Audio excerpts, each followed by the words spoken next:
you ready to branch out, to take a leap of faith, to love yourself and others fully? Then let go of whatever no longer serves you to take action now on Get Rooted Radio with Erica Gifford Mills, living it up, loving it up, and letting it go. Erica will energize and excite you to power up your passionate dream that sets your soul on fire. With Erica's E3 approach, equipping, empowering, and enlightening yourself so you can be yourself for yourself. Get ready and get rooted to live a life without regrets, without what ifs, without should haves, and especially without empty feelings from a life unexplored. This hit show helps you build powerful and intentional roots to live it up, love it up, and let it go. Get fearlessly ready and powerfully rooted in your yes with your host, Erica Gifford Mills, and be fearless about your more and stand in your yes. Now on Get Rooted Radio.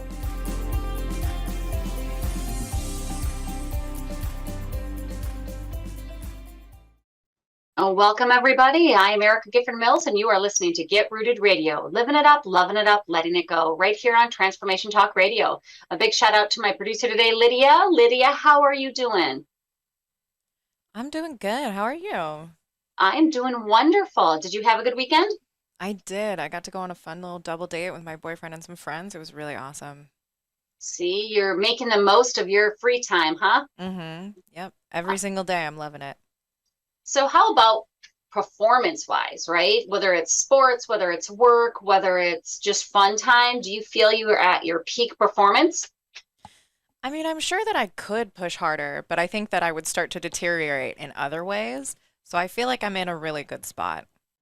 Well, that's good. And that's kind of what we're talking about. Today's episode is titled Fuel Peak Performance to Transform Your World. And it's really your mindset makes all the difference in how you experience your world, whether it's emotionally fractured or emotionally agile. And that's what we're going to talk about today with my guests. We're going to learn how to uncover and change your paradigms, align with your values, and improve your emotional life to be your best self every day. If I can really improve my dog's life, I wouldn't have that barking. But a little bit about my guest first. Orrin Lieuwen is a mindset guide helping entrepreneurs and leaders to 10 times their confidence and motivation and say goodbye to their fears and stress and step into their callings. Orrin spent a decade in faith-based ministry and has a deep passion for helping others and making an impact.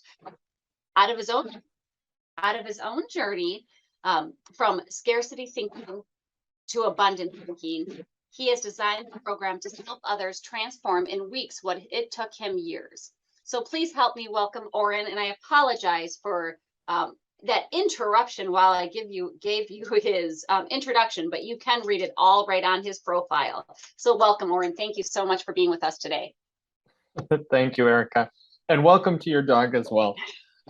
He's overly excited today. He really wants to be at his peak performance too. I'm telling you. Right. So what got you into helping people with their self-concept? So as your introduction so eloquently stated, just helping people to live more and to be more and to really perform at their best levels. And so for me, what I do now came out of my own journey. And so growing up, I graduated high school and went into faith-based ministry, Christian ministry. And in that I was in that for about 10 years and had a real deep sense of passion and purpose, but oftentimes felt like I was lacking the tools, lacking the ability to make the difference that I wanted to make.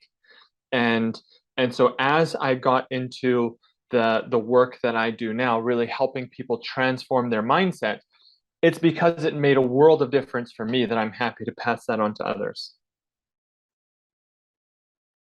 So for that, I mean, the self concept really gets down into self-awareness. So tell listeners, how has self-awareness made a difference in your life? Because I think many of us, I'll make it an I statement for myself, but for many coaches, you also hear that their journey brought them to where they are, and us wanting to share that because sometimes we don't have the right tools in our toolkit to get through some of the problems that we're facing. So one of those big things for you was that self-awareness. How did that make a difference in your life?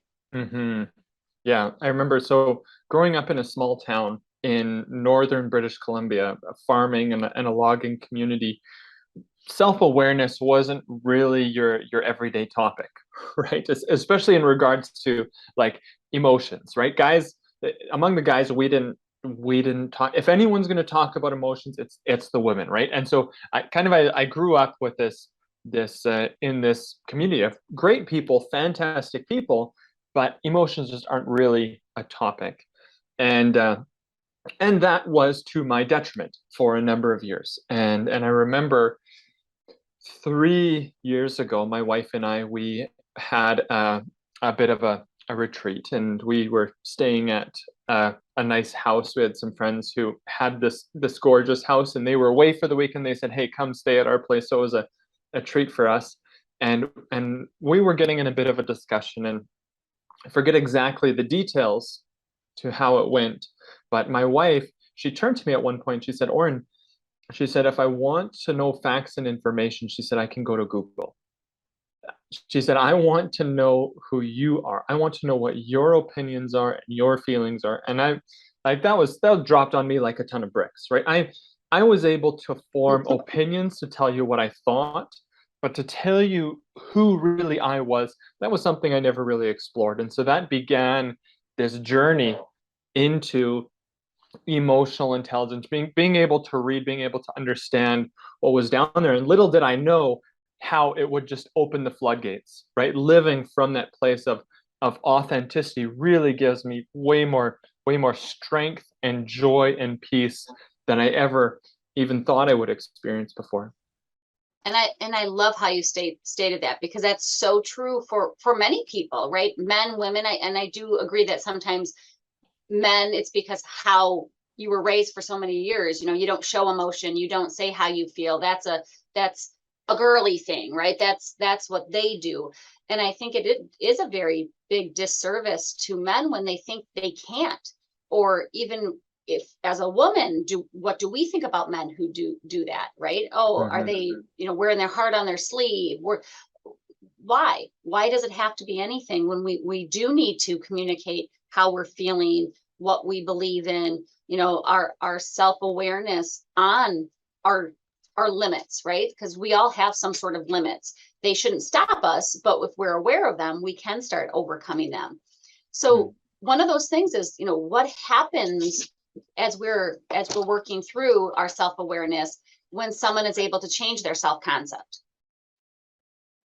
So self-concept is a pretty it's a pretty precise term, and I don't usually use it in marketing because it really gets into the nitty-gritty. Someone's self-concept actually is the way that your concept that you have of yourself, right? And this is made up of a conglomeration of your various beliefs about yourself that you have formed through your experience. And then interestingly enough, your self esteem is what you feel about your self-concept. And so here's something that's interesting. Oftentimes people who try to focus on their self-esteem and to change their self-esteem, it's kind of like shooting at the mist. It can often go nowhere. But if you work on your self-concept and you change your self-beliefs, that is going to make a long-lasting shift in how you feel about yourself. And I like that, because that's what we're going to get into in the second segment is our self-belief. So I don't want to go too far into that right this second, because I think that's going to be a much longer discussion on, the power that they have and the quality of life. So tell us, when we are looking at self-awareness, what is some of the key factors that folks need to consider? I mean, it's not just knowing what we're good at or what we're bad at. It's those emotions with that. But what should folks be looking for? Yeah, I think so. When a person is desiring to grow in self-awareness, essentially it takes an immense amount of humility, because the beliefs that we have formed, the things that we feel passionate about, hey, we feel passionate about them.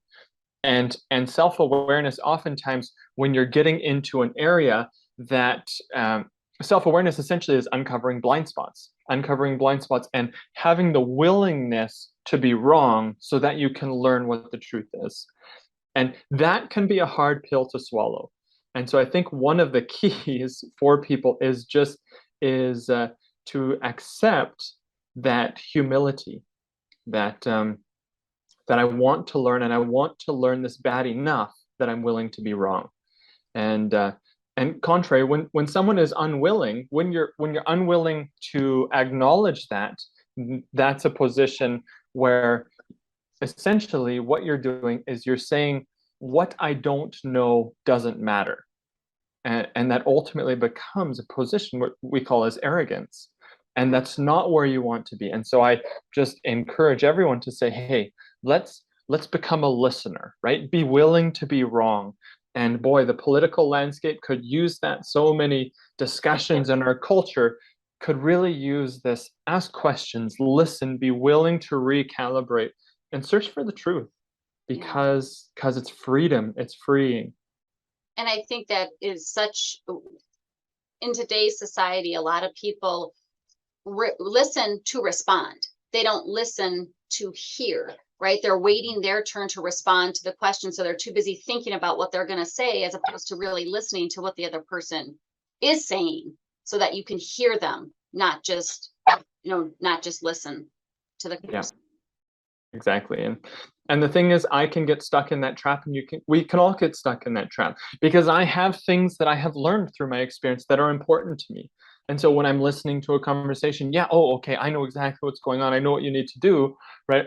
And so it's calming those voices, right, to actually slow down. Absolutely, because I think that we do all get stuck in that. I mean, it doesn't matter if you're a coach, it doesn't matter what you have, that's, you're human, and you get excited because, oh, I know how to help them, or I know how to do, and yet you do, just like you said, calm those voices. So we're going to calm our voices for a second, and hopefully this yappy one here can calm his voice, because we're going to take a quick break. And when we come back, we're going to talk about self-beliefs. But before we go, Orrin, tell folks how they can reach you. So my website is lionheartleadership.ca. And so from there's links to connect with me, and that's it. All right. You are listening to Get Rooted Radio with Erica Gifford Mills. Living it up, loving it up, letting it go. Stay tuned. We'll be right back.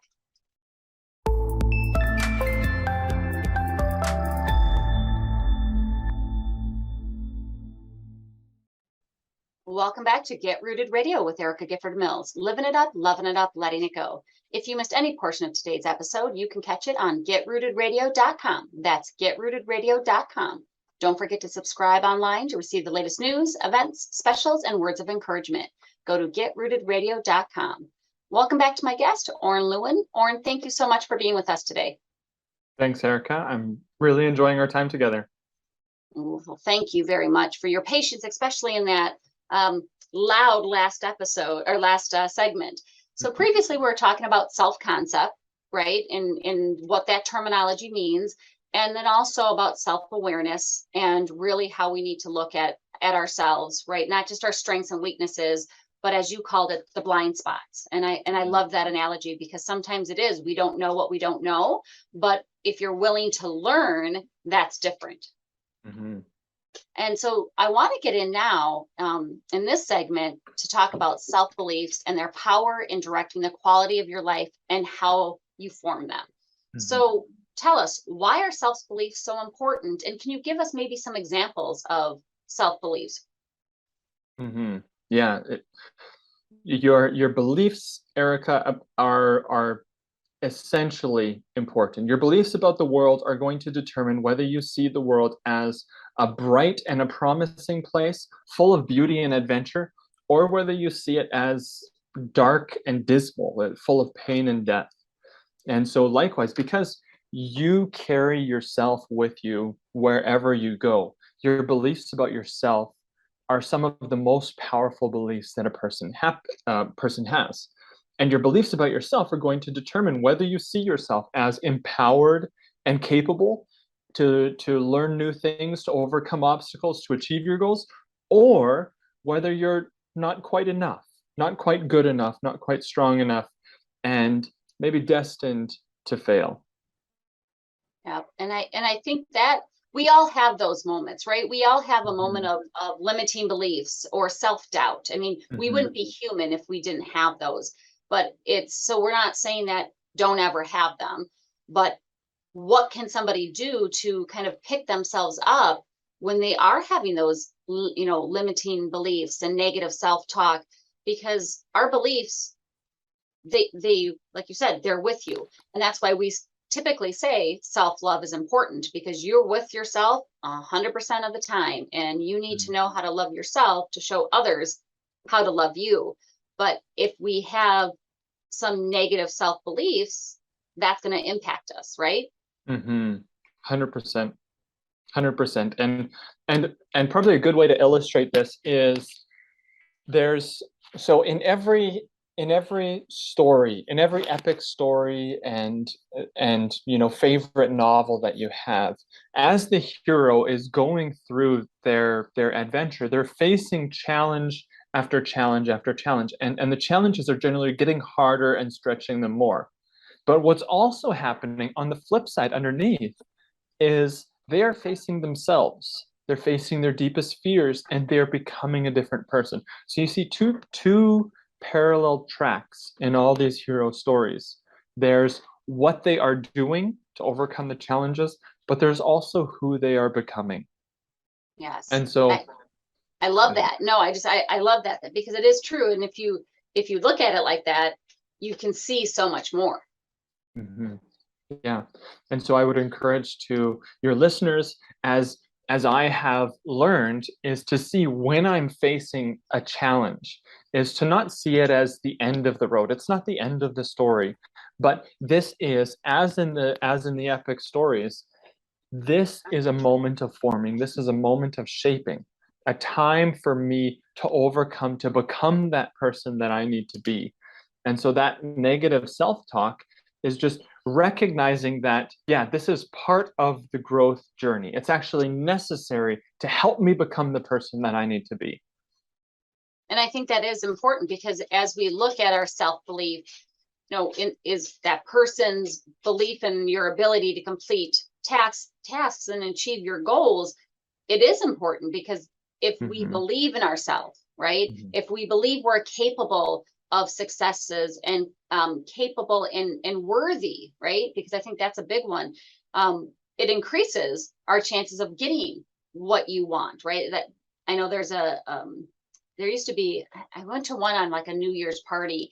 Their theme was act as if, right? So you came, you had this goal, right? You looked at your goals. Because a lot of people do them around New Year's, and you came to the party as if your goal from a year, 5 years, 10 years, whatever it might be, was already achieved. And so you're already putting yourself into that area of, I believe I can do this, and it increases your chances of success because you have that self-belief. And, I hate to say fake it till you make it, because that can come off in some very negative ways, because you never want to be fake. You always want to be authentic. But if you are believing you can do it, even if it hasn't happened yet, that self-belief can carry you so many ways and so much further. Yeah. And I think you're hitting on something really important, Erica, because when we get stuck in negative beliefs, and I use the word stuck intentionally, because you can't, it's hard to just believe your way out of it.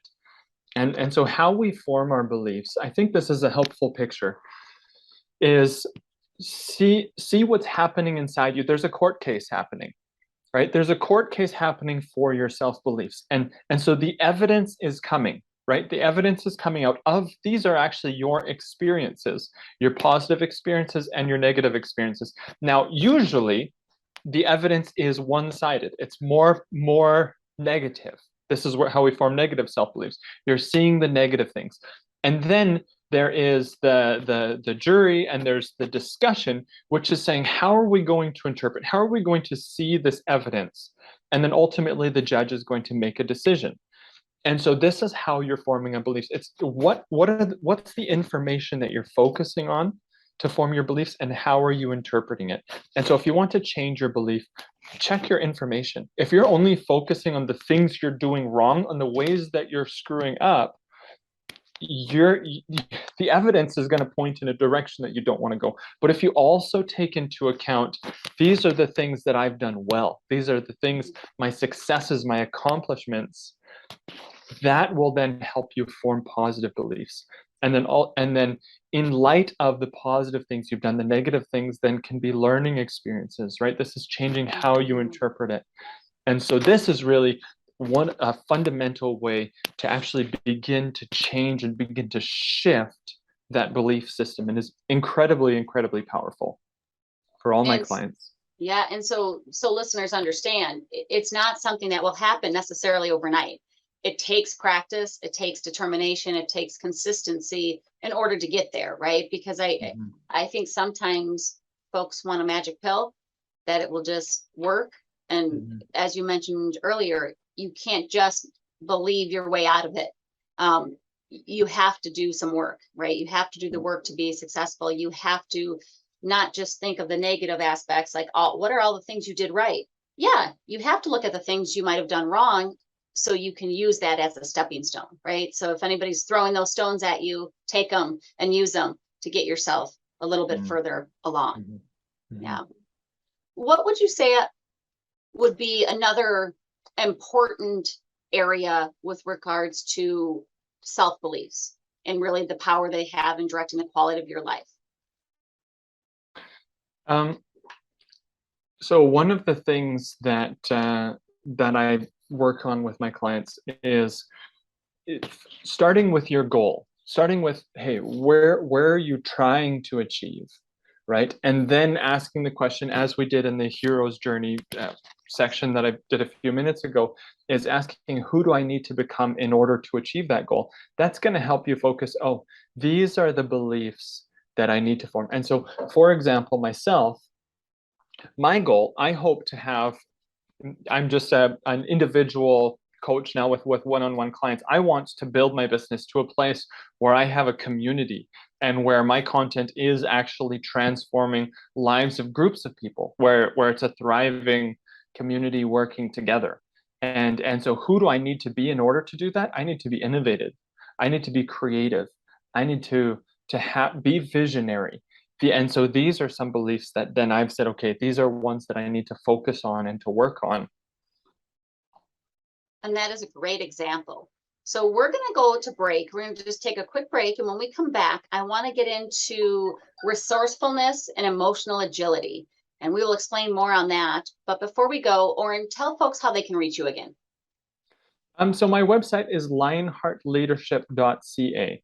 And so you can find me there. I'm also on LinkedIn. If you want to email me, my email is Lieuwen. It's my first initial and my last name @gmail.com. And I would love to hear from you. Wonderful. I'm Erica Gifford Mills, and you are listening to Get Rooted Radio. Living it up, loving it up, letting it go. Stay tuned. We'll be right back.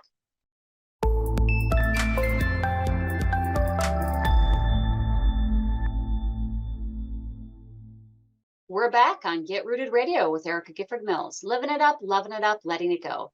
Don't forget to visit getrootedradio.com to listen to a replay of this episode, sign up for helpful tips, and learn about upcoming events. That's getrootedradio.com.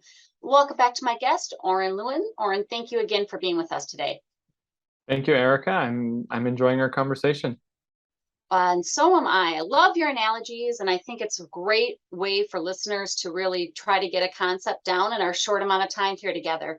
So the last couple of segments, we talked about what is self-concept, about self-awareness, about self-beliefs.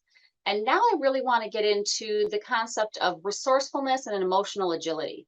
And I know one of the things that you had in some of your information on your website was that changing your results require changing your behavior. And that the most powerful way to do that is through the creating powerful emotions and dealing with resistance. So Hmm. how do you change negative beliefs into positive ones?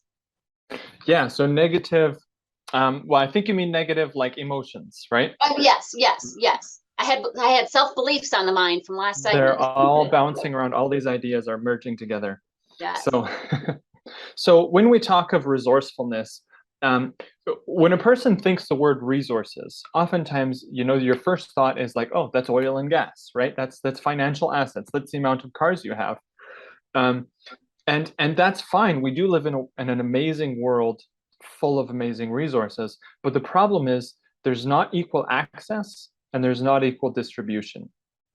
Now, what is amazing about human beings is that when we look at the resources that are innate within you, the creativity, the hard work, the positivity, the passion, here, everyone has abundant resources that is stored in a storehouse within them. And there is equal access and there is equal opportunity for every person to live a resourceful, abundant life. And so I'm super passionate about resourcefulness.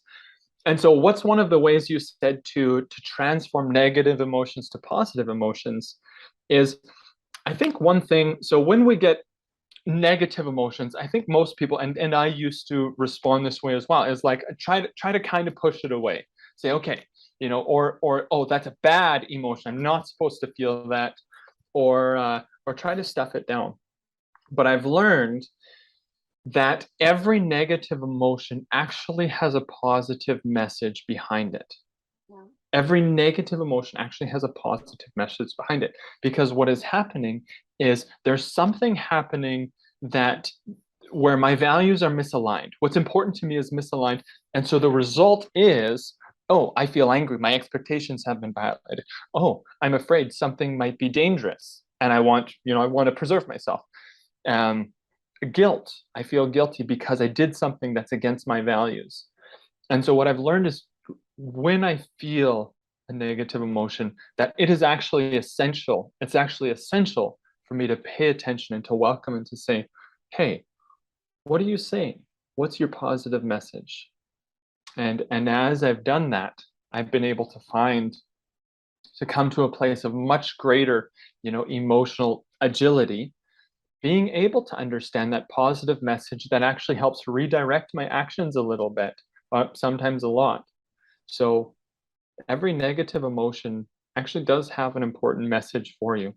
Yeah, it's just when you fail, right? I mean, failure is good because, well, if you learn from it, right? So if you don't fail at something, or if you fail at something and you take from that, that is not just a failure. You are being rewarded by learning, right? Mm-hmm. It's, and just like, what was it? Fail. It's first attempt in learning.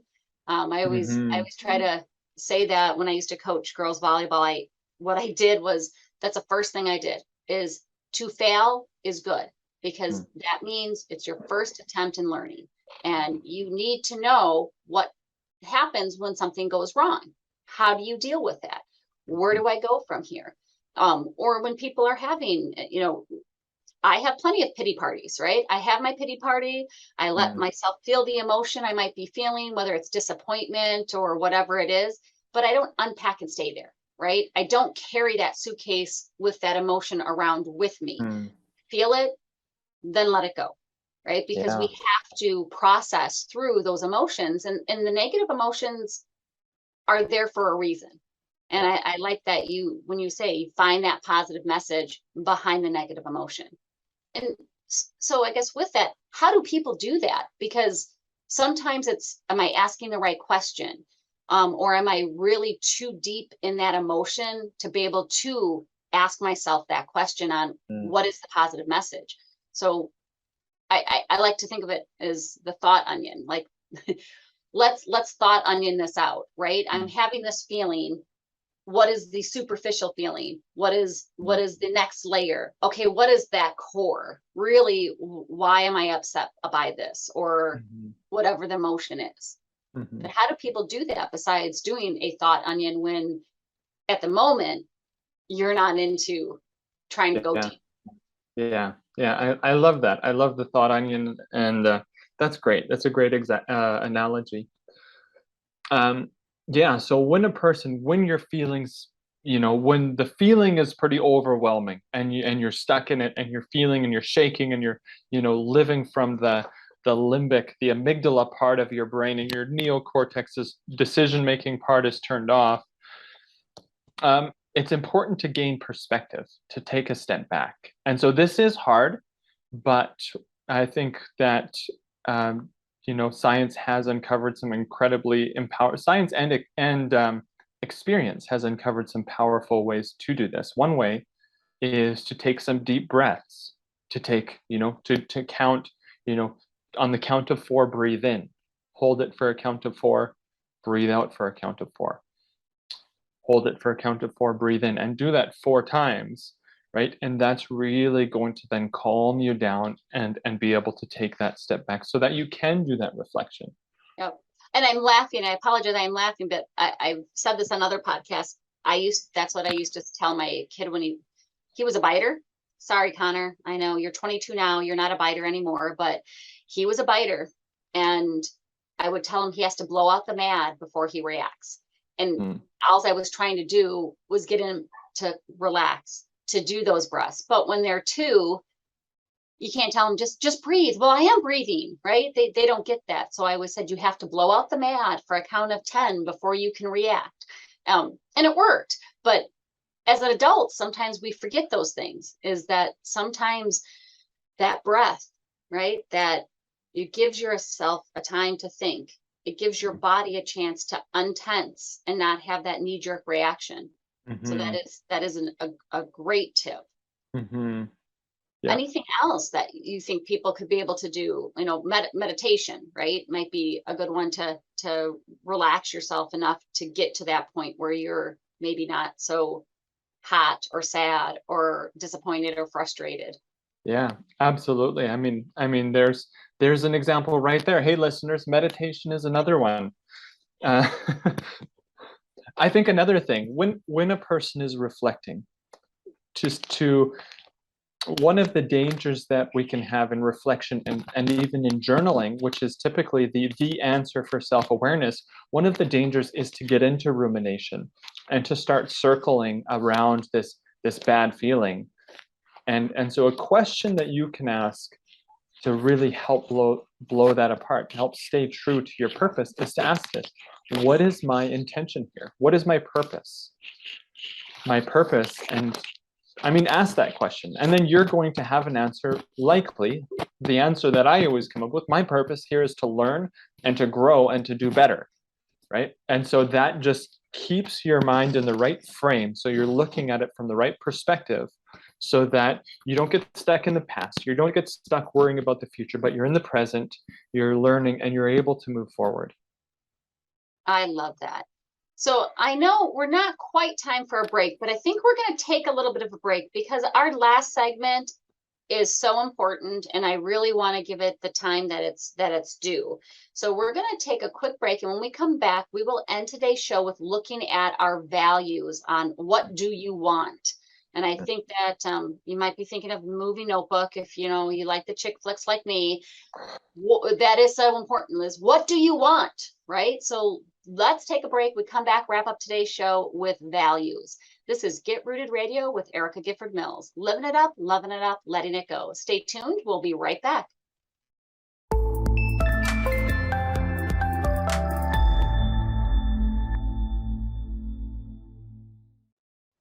Welcome back to Get Rooted Radio with Erica Gifford Mills. Living it up, loving it up, letting it go. If you missed any of the information during the last segments, go to getrootedradio.com. That's getrootedradio.com to listen to the replay, listen to previous archive segments, and don't forget to subscribe for tips and special events and pricing for upcoming coaching sessions. That's getrootedradio.com. Welcome back to my guest, Orrin Lieuwen. Orrin, thank you so much for joining us. Thanks, Erica. I'm loving it.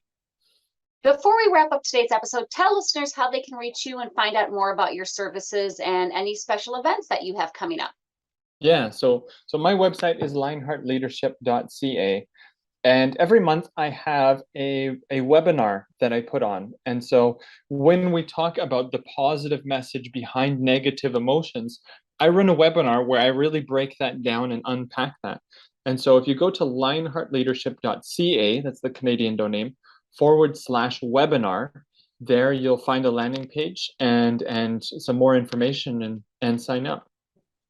Awesome. So go check it out. Check out his website, check out his services and his monthly event, because I think we can all grow through looking at what you have to offer, Orrin. So this segment, and I wanted to save a little bit more time at the end of today's show to talk about it, because it's about values, about what do you want, right? Living in alignment with your value increases your confidence, motivation, and purposefulness. So what is all of that, right? What does all that mean to listeners? What is the impact of knowing your values? Totally. Yeah, that's a fair question, because values is a word that's thrown around a lot, and in business, and what actually is a value? Well, I think where it really a statement that people often use in sales is that people buy based on emotion, not logic. Right? And if you can feel that emotion, so all advertising and marketing is geared towards creating in people the emotion to buy, right? Now, essentially, this is a sales application of the universal truth that every decision that you make and every action that you take comes out of your values. Whether it's a lower level, more immediate gratification, or it's a higher level, more like long-term, what's important to you. Every decision you make is being made out of what you think is important to you in the moment. And so when you understand your values, you really it's understanding that subconscious map of meaning that drives your decisions, your good decisions and your bad decisions. And so understanding that why those values is going to help you to really set the right goals and to adjust which parts are most important. It's going to help you to get clarity on, what's going on underneath the surface. And I think sometimes folks have a conflict with their values, and not conflict with their values, probably poor terminology, but as you grow, you get your values kind of almost thrusted upon you, because you don't know, right? You're not experiencing it. It's what your family's values are. It's what your parents or your siblings. But then as you grow and you have your own experiences and you learn through living, your values may then change from what you might have had around you growing up. I think that's a fundamental core aspect of it. But then as you grow and you can make your own decisions, and maybe you've lived a little bit and those change. I think sometimes people have that conflict, right? They're like, but this was my value, but I feel like I'm changing, and so I don't know what to do. And I don't think that's an uncommon thing, right? I mean, when you are maybe isolated, right? You're living in a small community and you've only had to deal with not big issues, but then you get out into the world, right? Folks go to college, they go to the military, they enter the workforce, and then they've got other people's values. I'm like, whoa, wait, not everybody's values are the same. And of course not, right? It's how it is. But how does one deal with that when their values do start to change because of their experiences? Yeah, I think oftentimes, sometimes our values change quite slowly. But what definitely happens is, in our experiences, we may grow, we may gain a lot of clarity quite quickly. And actually, this is what's most important to me. One of the things that I say is when I grew up, and people ask me, what do you want to do when you grow up? The question you ask kids. I never knew what I wanted to do. All I knew was what I didn't want to do. And that was what I saw, or at least what I perceived around me. Is growing up, getting a job, buying a house, and the adventure of your life is over. Right? And I mean, that's kind of a sad statement. That's how I saw the world. But essentially what was happening, and I realized this years later, is my values of growth and impact and purpose were driving me. I didn't understand them. I didn't understand where I was going. All I understood was I'm not experiencing it here. And so those values caused me to go and to look elsewhere until I found what I was looking for. Yeah, no, and I like that, because we sometimes have to listen to that unknown, that internal GPS that we Hmm. have, whether it's a gut feeling, the intuition, whatever you want to call it, but a lot of times we don't listen to those.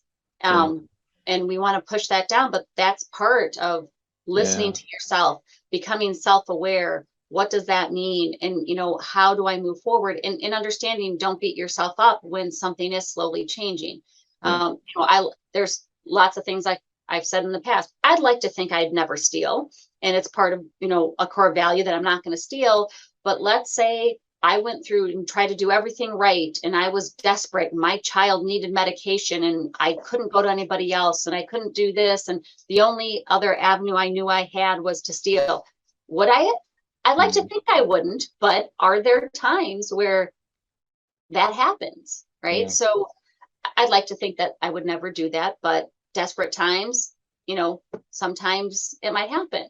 And I Yeah. think that's where then we go back to those feelings of, I felt guilty because I did something that is in opposition to my values, right? Hmm. So it's kind of that circle, but we need Yeah. to know what our values are and what is driving us as humans to move forward, and have the um, awareness, self-reflection, that not everybody is going to have the same values. Yeah, yeah, that's important, and I do want to make a distinction actually, because I think there's a difference between guilt and shame, and I Yes. and I think it's an important difference, because when a person feels guilt, Yeah. true guilt, it's because they're violating one of their own values. But when a person feels shame, it's when they are violating values of the community around them. Yeah. And so that's important, because and really getting into the how do I word this? I'm tripping over my words here. So I was reading a book last night called Children of Eminence, or Childhoods of Eminence, and it's a great book, really digging into the backgrounds of like 400 eminent people in our society who had biographies written about them, and in their childhoods, what often happens is they were grown up in an environment where their parents were often indifferent to the opinions of others. Now, this is not always a positive thing, but in this case, when there's less of a concern of what others think, that gave them the freedom more to explore who they were, the freedom to live in authenticity, as odd or as weird or as strange as it might have been. And so to grow and to follow that authenticity is really important, because this is what makes humanity. Every diverse human with all of our capabilities working together. So, follow-up question, kind of on that, but also when we're looking at how to fuel for peak performance, Yes. how do our values, and really distinguishing between our values, uh, help us achieve our goals? Yeah. That's a good question, Erica. So what I often do with my clients is, when we take your goal, we take your dream, and we ask the question, hey, what is the goal behind the goal, right? What are the values that are behind that goal?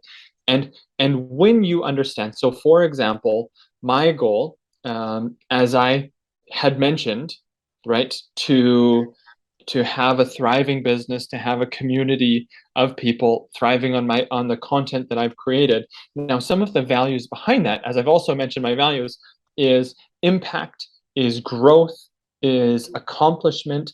And when I recognize these are the values, these are actually the motivators. These are the motivating factors. And so if sometimes everyone can get a bit. There's sometimes where you wake up and you say, I don't really feel it anymore. I'm not very excited. But to get into why it's important, even now I'm feeling it. I'm feeling, oh man, I'm more excited than I was 10 seconds ago, because I'm getting in touch again with those values. So it really stirs you up. It gives you that motivation. And Yeah. and the second reason why identifying the values behind the goal is so important and so powerful is because for me, it was a huge step from scarcity to abundance. Because when I recognize, so I'll continue using my example, my goal and the values behind it. So instead of waiting until I get to some future point to experience, that I'm a person of impact and accomplishment and growth, I can experience my values right here and now. And I can live from that place of abundance instead of waiting for some future point when I hope to feel that. And so that really cultivates a mindset of abundance and helps move away from a mindset of scarcity. Yes.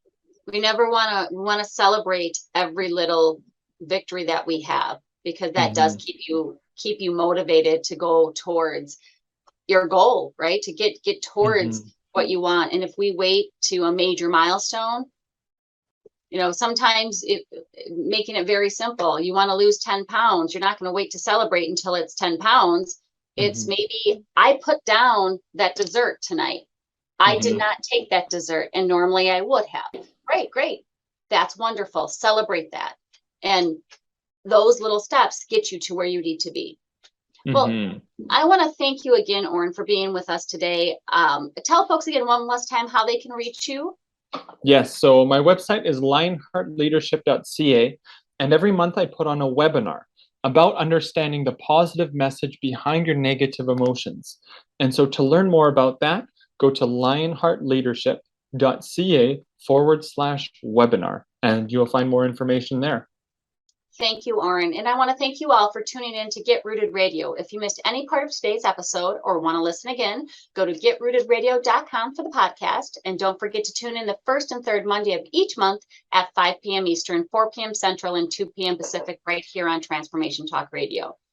As always, thank you for tuning in. Have an amazing day. And I'm looking forward to the next time on Get Rooted Radio with Erica Gifford Mills. Living it up, loving it up, letting it go. Goodbye.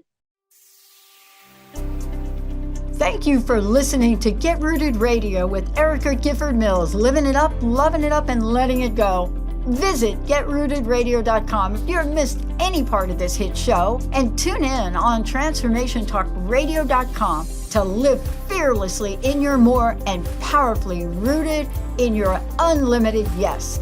For more information and to work with Erica directly, visit getrootedradio.com. That's getrootedradio.com, and get ready to live it up, love it up, and let it go.